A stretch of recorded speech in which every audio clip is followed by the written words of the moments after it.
जय श्री कृष्णा। वैसे तो हमारी संस्कृति में हर एक एकादशी का अपना ही एक विशेष महत्व होता है, लेकिन आज मैं आपको सफला एकादशी के मैं और उसकी कथा सुनाने जा रही हूँ। तो आइए शुरू करते हैं। सफला एकादशी का महात्म्य हिंदू संस्कृति बहुत माना जाता है।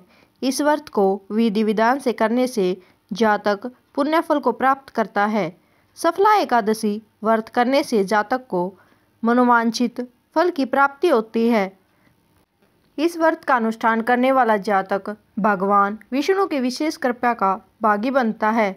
इस व्रत में भगवान विष्णु की आराधना करने के साथ ही रात को जागरण का भी विशेष महत्व है।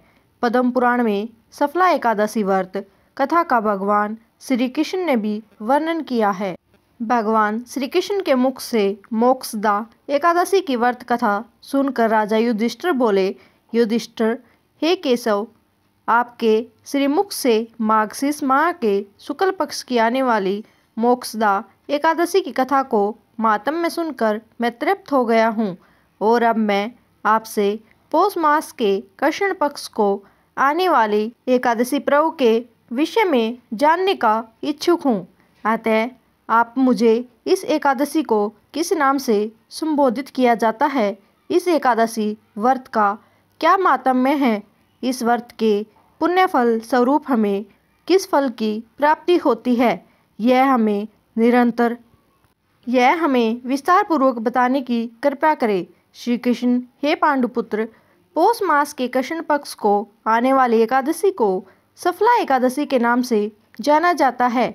इस एकादशी के देवता स्वयं श्री नारायण हैं। अतः इस एकादशी को विधि विधान पूर्वक करने से सभी मनोकामनाएं पूर्ण होती हैं। जैसे नागों में शेषनाग, सभी ग्रहों में चंद्रमा, पक्षियों में गरुड़, यज्ञों में अश्वमेघ और सभी देवताओं में भगवान श्री विष्णु श्रेष्ठ हैं। उसी प्रकार से सभी प्रकार के व्रतों में एकादशी का व्रत श्रेष्ठ माना गया है। जो मनुष्य पूर्ण श्रद्धा से एकादशी व्रत का अनुष्ठान करता है वह सदैव मेरे निकट रहता है। एकादशी व्रत के अतिरिक्त अगर अधिक से अधिक दक्षिणा या दान प्राप्त होने वाले यज्ञ से भी मैं प्रसन्न नहीं होता। अतः उस व्रत को पूर्ण श्रद्धा और विधि विधान से करना चाहिए। हे धर्मराज, अब मैं तुम्हें इस व्रत की कथा सुनाने जा रहा हूँ और उसे ध्यानपूर्वक सुनना। प्राचीन काल में चंपावती नगरी में महिष्मान नामक राजा राज्य किया करता था। भगवान श्री हरि की कृपा से उसे 4 पुत्र थे, किंतु उन सभी पुत्रों में लुम्पक नाम का सबसे ज्येष्ठ पुत्र महापापी और दुराचारी था। वह अधर्म के मार्ग पर चलते हुए परस्त्री गमन, जुआ, मदिरापान, वेश्यागमन जैसे कुकर्मों में अपने पिता का पुण्य से अर्जित किया हुआ धन नष्ट कर रहा था। वह सदैव ब्राह्मण, देवता, वैष्णव, ऋषि, संतों की निंदा किया करता था। उसे किसी भी धर्म काज में रुचि नहीं थी। एक समय जब उसके परम धर्मात्मा पिता को उसके कुकर्मों के विषय में ज्ञात हुआ तो उन्होंने उसी क्षण उसे नगर से बाहर धकेल दिया। नगर से दूर होते ही लुम्पक की बुद्धि ने उसका साथ छोड़ दिया। उसे अब कुछ भी नहीं सूझ रहा था। इस अवस्था में वह क्या करे और क्या न करे। भूख से तरबतर होकर वह वन्य जीवों को मारकर खाने लगा और धन की लालसा में रात्रि को अपने ही नगर में जाकर चोरी करता निर्दोष नगरजनों को परेशान कर उन्हें मारने का महापाप करने लगा।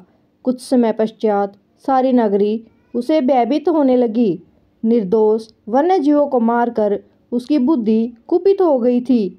कई बार राष्ट्रीय सेवकों और नगरजनों ने उसे पकड़ा, किंतु राजा के भय से वह उसे छोड़ देते।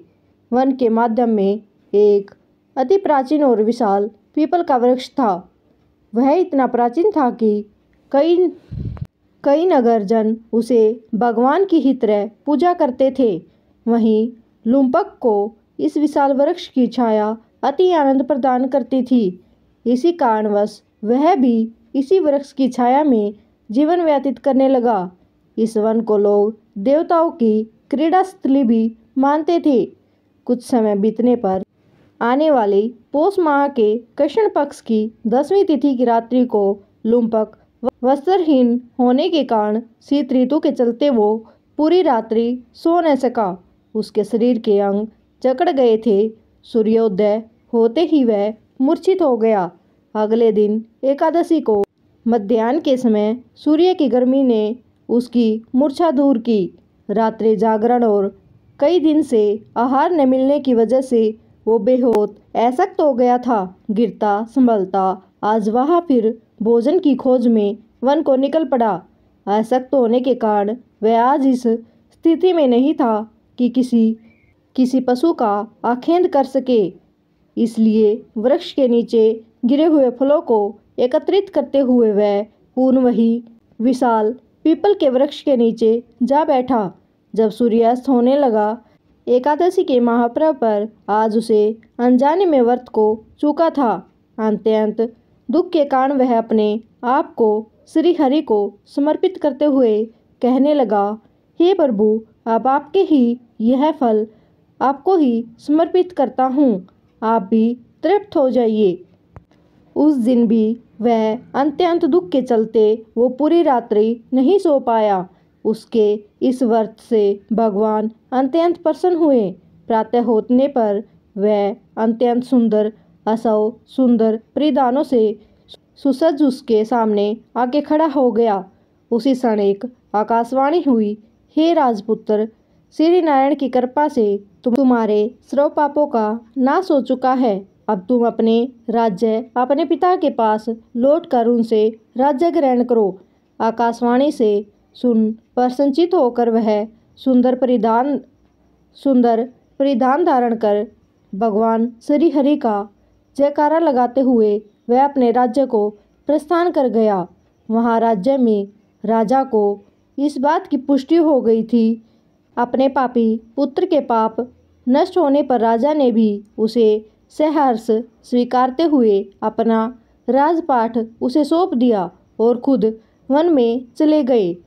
अब लुम्पक भी शास्त्रानुसार राजपाट चलाने लगा था और उसका सारा परिवार पुत्र स्त्री सहित भगवान श्री हरि के परम भक्त बन चुके थे। वृद्धावस्था आने पर वह भी अपने सुयोग्य पुत्र को अपने राज्य का कार्यभार सौंपते हुए वन की ओर तपस्या करने के लिए चल पड़ा और अंत समय में बैकुंठ को प्राप्त हुआ। अतः हे धर्मराज, जो मनुष्य अपने जीवन काल में इस एकादशी का व्रत करता है उसे अपने अंत समय में निसंदेह मुक्ति ही प्राप्त होती है। जो मनुष्य इस पतित पावनी एकादशी का व्रत नहीं करता वो सींग और मूछ रहित पशु के समान है। इस सफला एकादशी की कथा का जो भी मनुष्य श्रवण या पठन करता है उसे अश्वमेध यज्ञ का फल प्राप्त होता है। यह थी सफला एकादशी व्रत की कथा और महात्म्य। आपको कैसी लगी कमेंट में ज़रूर बताएं।